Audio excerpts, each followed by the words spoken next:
Munaslup, yaitu Bapak Mirwan Amir, ya sekaligus bendahara umum Partai Kebangkitan Nusantara yang ganteng ini. Yang sebelahnya itu Pak Dr. Sri Mulyono, Sekjen TKN, dan yang paling muda kita lihat di sana ini Wakil Ketua Umum TKN, Bapak Yeri Kubo. Jadi terima kasih teman-teman. Kami besok mulai tanggal 14 sampai tanggal 16 akan melaksanakan Munaslup Musyawarah Nasional luar biasa untuk memilih ketua umum. Untuk memperjelas nanti soal pelaksanaan Munaslup ini, pertama-tama saya memberi kesempatan kepada Ketua Panitia untuk memberikan kesan kepada Pak Yudhasek. Terima kasih Pak Yudhasek. Bismillahirrahmanirrahim. Assalamualaikum warahmatullahi wabarakatuh. Pertama mari kita panjatkan syukur dari Allah Subhanahu wa taala yang mana pada hari ini kita dapat berkumpul di markasnya Partai Kebangkitan Nusantara di sore ini. Mudah-mudahan kita dalam keadaan sehat semuanya. Pada hari ini kita berkumpul di sini untuk menjelaskan bahwa Partai Kebangkitan Nusantara akan mengadakan Munaslup di tanggal 14 sampai tanggal 16 di Grand Sahid Jaya. Jadi Munaslup ini adalah untuk memilih ketua umum yang baru.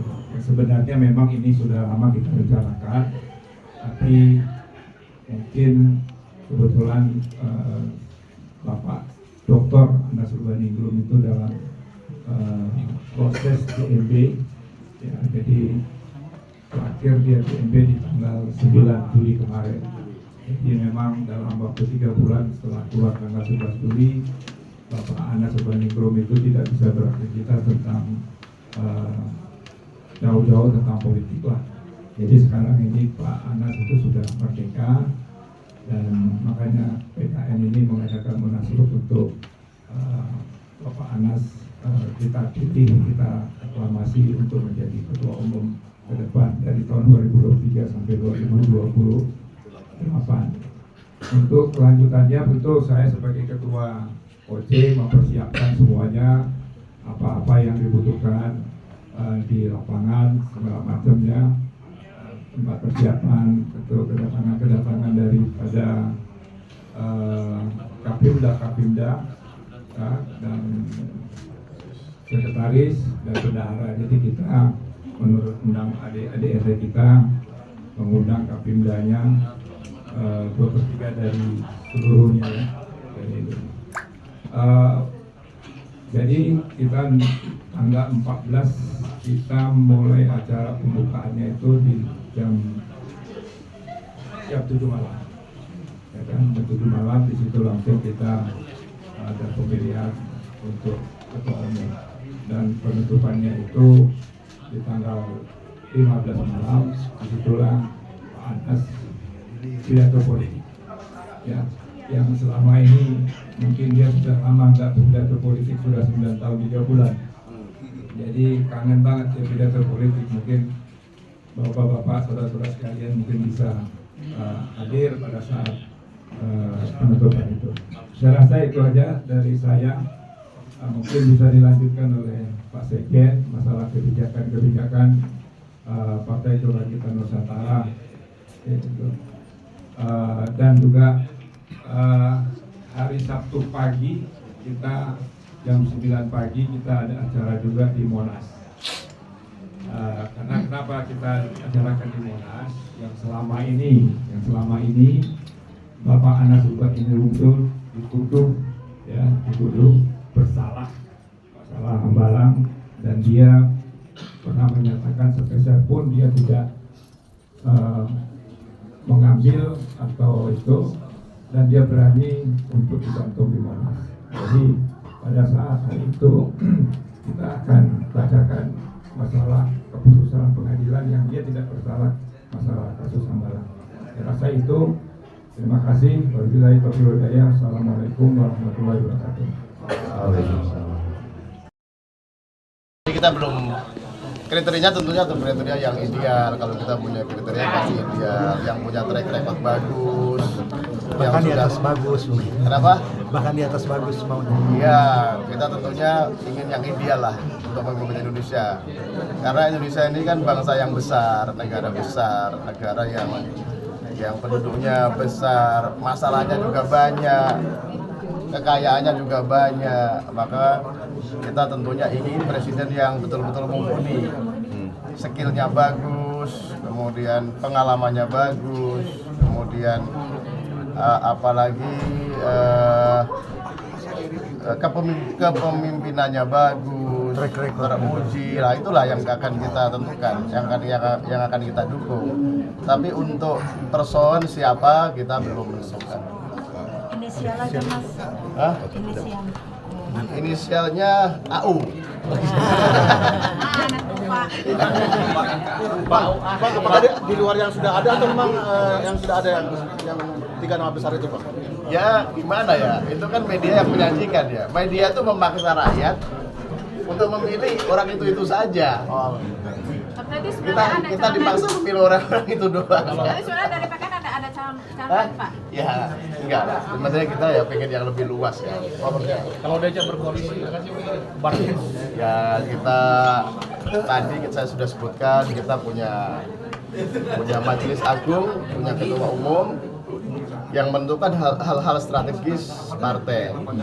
Jadi keputusan strategis seperti memilih, mengusung atau mendukung capres-cawapres itu akan dibahas oleh Majelis Agung dan Ketua Umum. Kemudian apalagi program-program partai ke depan, garis besar haluan partai lah, itu mereka yang dua lembaga ini yang akan mengaturnya. Pak Sejen, bukankah dalam Pileg dan Pilpres ini kan berbarengan, artinya Pilpres juga mempengaruhi perolehan partai-partai, artinya PKN juga harus punya langkah strategis segera menentukan capres pilihan ke depan. Iya. Saya kira kita minta waktu lah. berapa lama, Pak? Kapan ya? Tinggal sedikit hari lagi. Ya kita minta waktu sampai nanti betul-betul mantap. Gitu. Kita menunggu kampanye, kita nunggu Mas AU lah gitu. Ya, kalau melihat Mas AU ya, AU kan banyak lawan politiknya di Partai Demokrat, artinya tidak mungkin dong masuk ke koalisi Anies Baswedan ke depan, Pak. Atau gimana? Ada giumkan itu, tidak ada kawan sejati dalam politik, yang ada adalah kepentingan. Jadi segala kemungkinan bisa terjadi. Nah sekarang ini PDIP sama Demokrat lagi akrab-akrabnya, ya kan lagi mesra-mesranya. Tapi nggak tahu ya, kalau lagi mesra-mesranya terus ditinggalkan kita nggak tahu juga. Bang, kalau Jadi kita kan tahu bagaimana permusuhan beliau berdua itu, tapi hari ini mereka akrab-akrab saja. Bang, kalau dari PKN sendiri mungkin punya kriteria seperti apa yang akan didukung oleh PKN calon-calon yang sudah ada, katakanlah sudah ada 3 calon saat ini dalam Pilpres.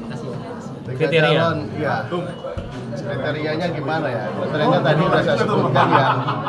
Kita lihat track recordnya seperti apa, keberhasilan dia seperti apa selama ini. Itu akan menjadi pertimbangan utama kita. Karakternya juga harus kita pertimbangkan. Karena negara ini kan harus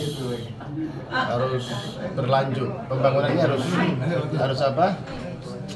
Harus jalan, harus apa istilahnya? Continue. Kalau tidak continue juga yang rugi kita semua.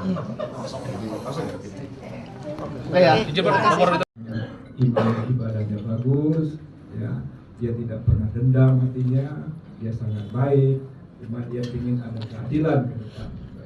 Karena saya itu ini nggak ada perang. Kalau perang itu Rusia sama Ukraina, perang.